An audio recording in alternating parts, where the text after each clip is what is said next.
Good morning दोस्तों, मेरा नाम है पंकज और स्वागत है आपका आज के नए मोटो ब्लॉग में। मोटो ब्लॉग चोपता से चोपता का है, यानी कि डिस्ट्रिक्ट रुद्रप्रयाग की जो दोनों चोपता हैं उन दोनों चोपताओं के बारे में आपको पूरी जानकारी मिलेगी और ब्लॉग के माध्यम से हम आपको दिखाएंगे कहाँ से और कहाँ चोपता से चोपता की डिस्टेंस क्या है और कैसी अलग अलग जगह हैं। इन दोनों चीज़ों के बारे में आपको पता चलेगा। तो चलिए स्टार्ट करते हैं आज के ब्लॉग को। हर हर महादेव।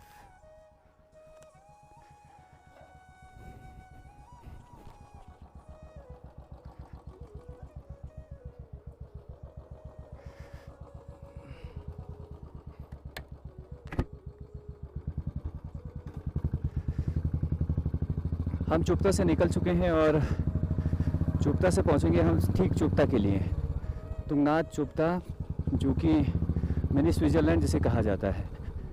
तो चलिए ब्लॉग में बने रहिए।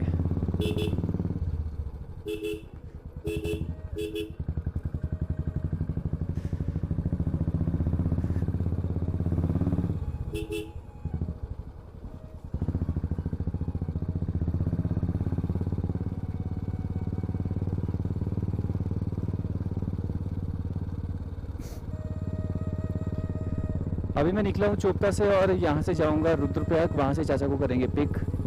और आज की जो जर्नी रहने वाली है बहुत ही एडवेंचर से भरी और प्रकृति की सुंदरता से भरपूर पूरी यात्रा रहेगी। तुंगनाथ चोपता की जो डिस्टेंस है करीब 52 किलोमीटर है। ये 52 किलोमीटर चोपता से चोपता की डिस्टेंस है। अगर बात मैं रुद्रप्रयाग से चोपता की करूँ तो करीब 32 किलोमीटर का ये डिस्टेंस हमको कवर करना है, जो कि बहुत ही एडवेंचरस होने वाला है। इसके बीच आपको प्रकृति की सुंदरता से भरपूर बहुत सारी चीज़ें दिखेंगी और उसके बाद भगवान श्री तुंगनाथ के आपको दिव्य दर्शन कराए जाएंगे। भगवान तुंगेश्वर आप सभी पर अपनी कृपा दृष्टि बनाए रखें। पंच केदारों में से एक भगवान श्री तुंगनाथ जी, जो कि तृतीय केदार के नाम से प्रसिद्ध हैं, जहाँ पर भगवान अपने सभी भक्तों को आशीष प्रदान करते हैं। यह है पूरा बेलनी मार्केट और हमें यहाँ से जाना है राइट की तरफ। और करीब यहाँ से जो डिस्टेंस कवर होने वाली है वो है करीब 32 किलोमीटर, जो कि पूरी एडवेंचर से भरी हुई है।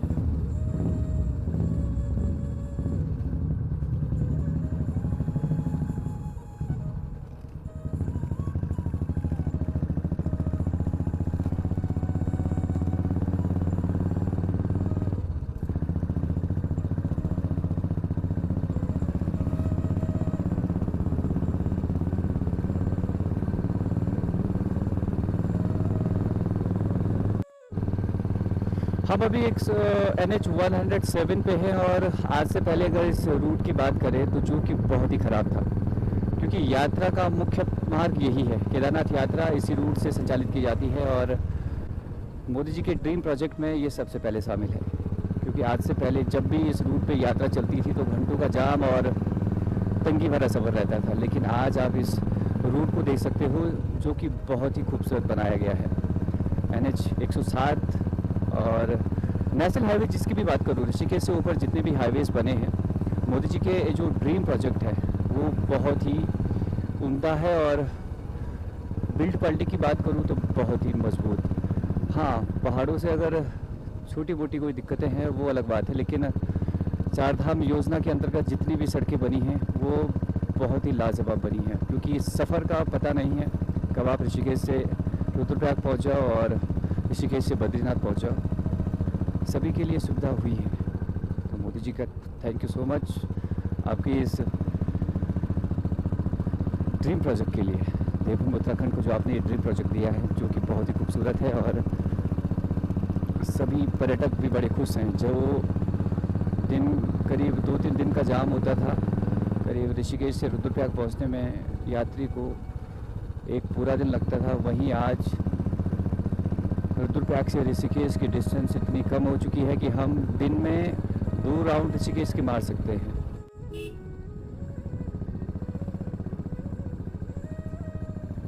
NH 107 पे रुद्रप्रयाग से जो पहला मार्केट पड़ता है वो है तिलवाड़ा, जो कि एक छोटा सा मार्केट है। लेकिन बहुत से गाँव की दिनचर्या इसी मार्केट से चलती है।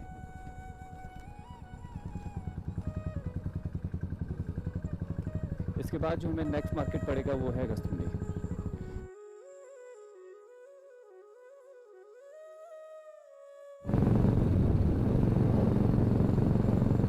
रनवे की बात करूं तो कौन कहता है कि मोदी सरकार ने काम नहीं किया है, कौन कहता है कि काम के नाम पर कुछ नहीं हुआ है।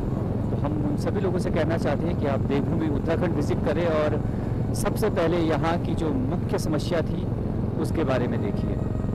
सबसे जो बड़ी समस्या थी देवभूमि उत्तराखंड के चारों धामों में जाने की, वो थी रोड की, जो कि आज की डेट में बहुत सुधर चुकी है। ऐसी रोड, मक्खन जैसी रोड, गाड़ी स्टार्ट करो केदारनाथ, गाड़ी स्टार्ट करो बद्रीनाथ, गाड़ी स्टार्ट करो ऋषिकेश। तो इतना समय कवर हुआ है, समय की बचत हुई है, लेकिन फिर भी लोग कहते हैं कि मोदी जी ने कुछ नहीं किया है। तो मोदी जी का बहुत बहुत धन्यवाद कि आपने देवभूमि उत्तराखंड के बारे में सोचा और यहाँ के कार्यों को अपना समझकर इसे प्रगति पथ पर आगे बढ़ाकर आज चौमुखी विकास के लिए आपने आगे प्रयास किया है। भगवान केदारेश्वर आपको दीर्घायु रखे। चार धाम की बात करूं तो चारों धामों में रोडों की जो परिस्थिति थी आज से पहले बहुत ही दयनीय, लेकिन आज अगर बात करते हैं हम चार धाम योजना की तो सारे देश विदेश से आने वाले तीर्थ यात्री हैं वो भी बड़े प्रसन्न हैं कि आज हमारे पास जो मोदी सरकार है उसके द्वारा जो रोड का जाल बिछाया गया है वो बहुत ही भव्य है। यहाँ से अगस्तमुंडी मार्केट शुरू होता है और आप इस पूरे मार्केट को देख सकते हैं। केदारनाथ यात्रा मार्ग का ये दूसरा मार्केट है और डेली दिनचर्या की मूलभूत सुविधाएं जो होती हैं, जो वस्तुएं होती हैं, वो लोग इन्हीं मार्केटों से पूरी करते हैं। इसे अगस्त ऋषि की भूमि भी कहा जाता है। महर्षि अगस्त ऋषि की ये तपस्थली है।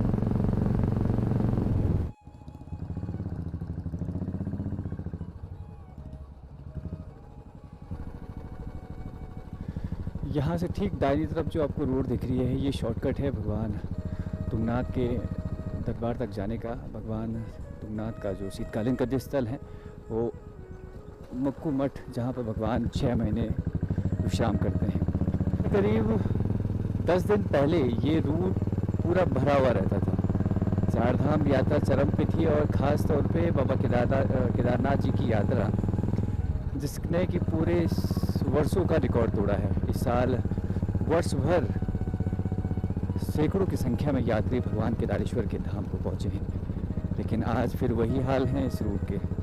पूरी सुनसान सड़कें हैं और कहीं ना कहीं आराम इस प्रकृति को भी है और यहाँ रहने वाले जीव जंतुओं को भी, क्योंकि 6 महीने तक इस रूट पे इतना आवागमन होता है कि इससे हर चीज़ प्रभावित होती है। लेकिन मन में आस्था है तो भगवान के दर्शन भी करने ही हैं। सभी तीर्थयात्री भगवान केदारेश्वर के दर्शनों के लिए देश विदेश से आते हैं और वर्ष के 6 महीने ये रूट पूरा भरा रहता है। एक तरफ व्यवसायियों की बात करें तो उनके लिए ये रूट भरा रहना चांदी चांदी है, लेकिन जब सीज़न क्लोज हो जाता है भगवान 6 महीने के लिए अपने शीतकालीन गद्दी स्थल ओमकारेश्वर मंदिर ऊखीमठ और जितनी भी चल विग्रह डोलियाँ हैं भगवान की वो अपने शीतकालीन गद्दी स्थल आ जाते हैं। तो इससे व्यवसायियों पर भी असर पड़ता है, लेकिन कहीं न कहीं इसका फ़ायदा प्रकृति को ज़रूर होता है, क्योंकि इतना आवागमन होना और उस चीज़ का पॉल्यूशन प्रेशर इस प्रकृति को झेलना कहीं ना कहीं हम लोगों के लिए दिक्कत हो सकती है। लेकिन भगवान केदारेश्वर की यात्रा इस वर्ष सभी तीर्थयात्रियों की मनोकामना पूर्ण करे। जितने भी लोग भगवान केदारेश्वर की यात्रा पे आए हैं उन सभी का हर सपना पूर्ण हो। भगवान केदारेश्वर उनकी कृपा, उन पर अपनी कृपा दृष्टि बनाए रखें।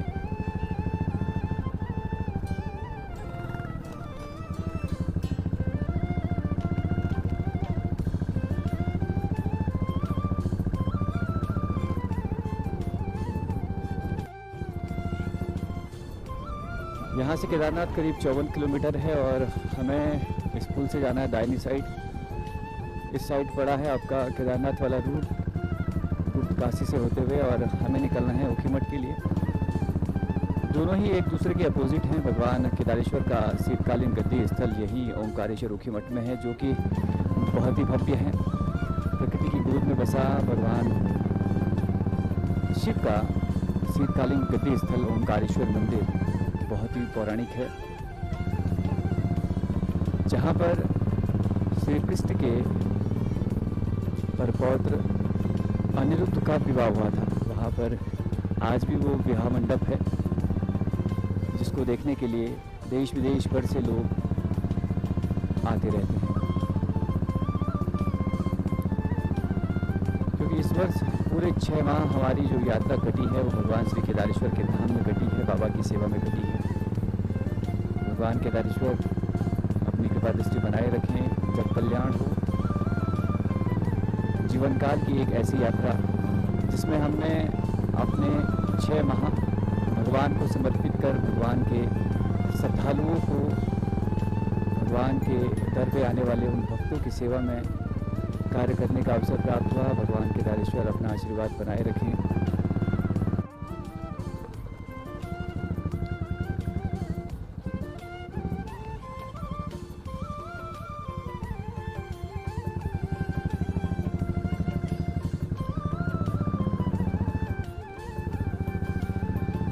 देवभूमि उत्तराखंड आप जब भी विजिट करते हैं तो आपको रास्तों में ऐसी प्रकृति की सुंदरता हर रूट पे देखने को मिलेगी। बात करूँ केदार वैली की, तो यहाँ पे बहुत सारे ऐसे प्राकृतिक स्रोत हैं जो आज भी वर्षों से बहते आ रहे हैं, और पर्यटक को अपनी ओर आकर्षित करने में वो कोई कसर नहीं छोड़ रहे हैं।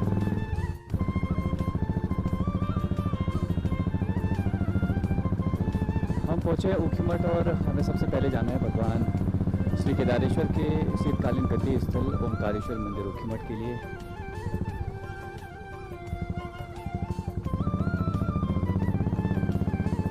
दूरी करीब 600 मीटर। यहाँ से भगवान केदारेश्वर का शीतकालीन गद्दी स्थल मात्र 600 मीटर की दूरी पर है। भगवान केदारेश्वर आप सभी पर अपनी कृपा दृष्टि बनाए रखें, और ठीक सामने है भगवान केदारेश्वर का शीतकाल गद्दी स्थल ओंकारेश्वर मंदिर ऊखीमठ। तो चलिए भगवान केदारेश्वर के दर्शन करवाते हैं आपको, जहाँ भगवान 6 माह शीतकाल के लिए विराजमान होते हैं।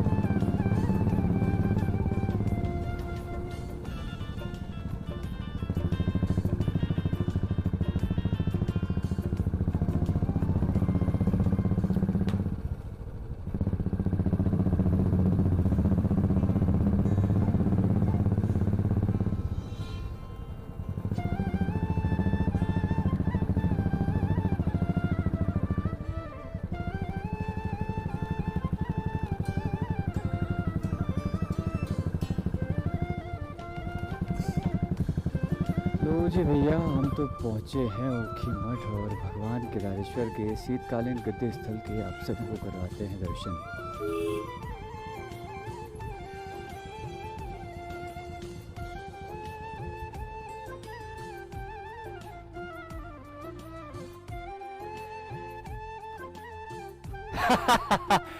हे वत्स, कल्याण मस्तु।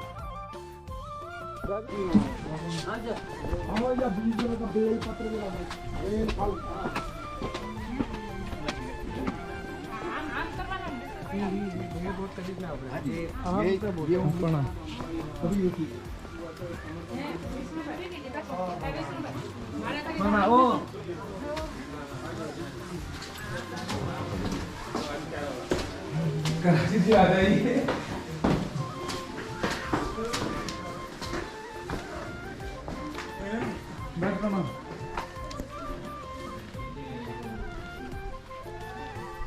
जब जमो हाथ परत बाबा।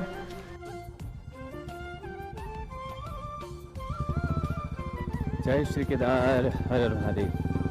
भगवान ओंकारेश्वर के दर्शन के बाद हम निकले हैं तुंगनाथ के लिए, और आधे घंटे का सफ़र बचा हुआ है। उसके बाद हम पहुंचेंगे भगवान केदार तुंगनाथ के दिव्य तीर्थ में, और सभी भक्तजनों पर भगवान केदारेश्वर भगवान तुंगनाथ अपना आशीर्वाद बनाए रखें। हर हर महादेव, जय श्री केदार।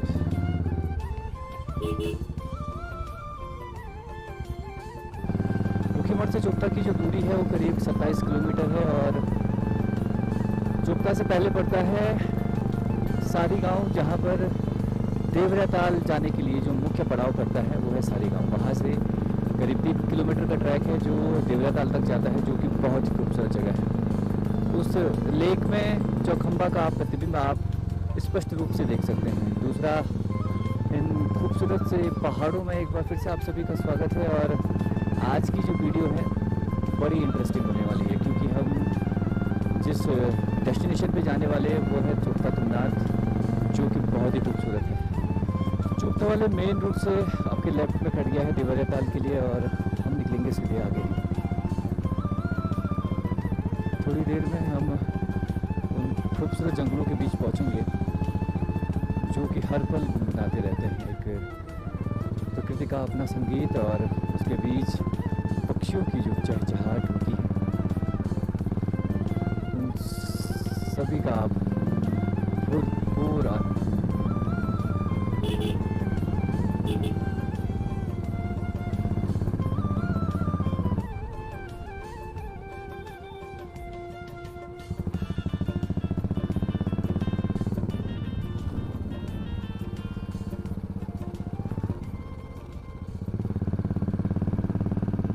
तुंगनाथ की ये सुनसान सड़कें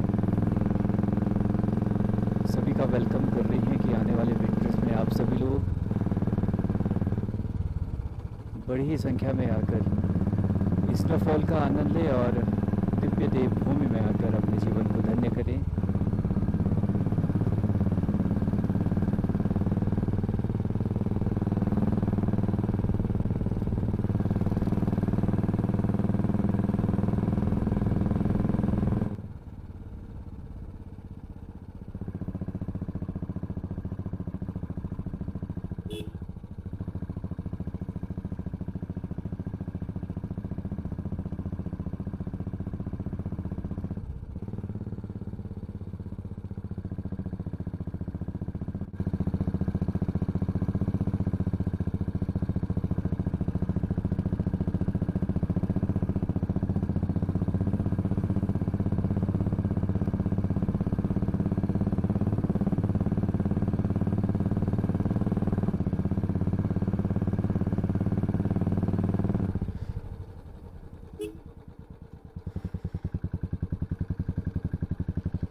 लो जी भैया, हम पहुंच गए हैं चोपता से चोपता, और चोपता की इन खूबसूरत वादियों में आप सभी यात्रियों का, देश विदेश से आने वाले पर्यटकों का हार्दिक स्वागत है, अभिनंदन है कि आप देवभूमि उत्तराखंड की इन खूबसूरत जगहों पर आएं और प्रकृति के बीच इस सुनहरे एहसास को ज़रूर कैद करें।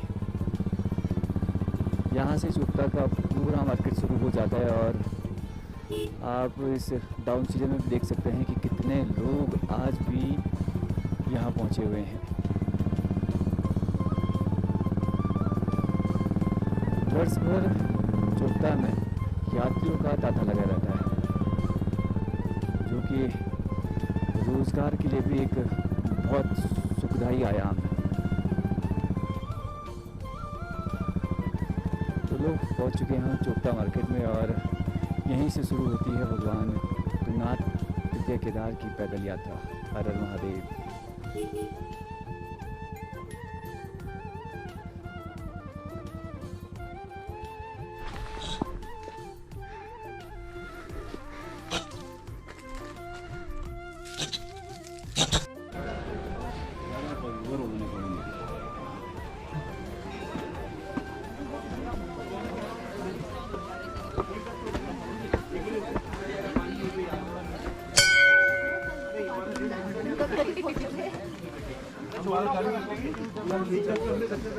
नेट ले लेते हैं, फिर ले ले।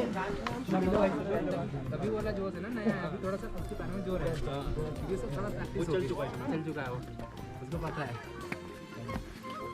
रुकेगा वो भी 5 से 4 किलोमीटर के बाद टाइम।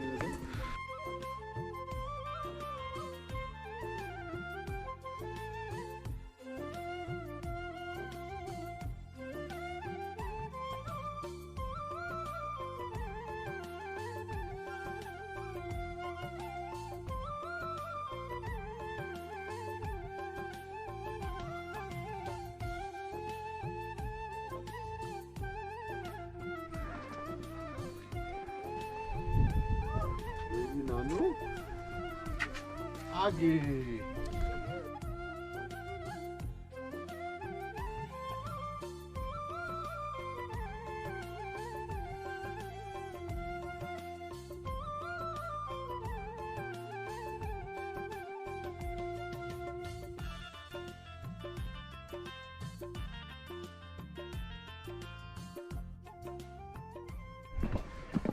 काशी गए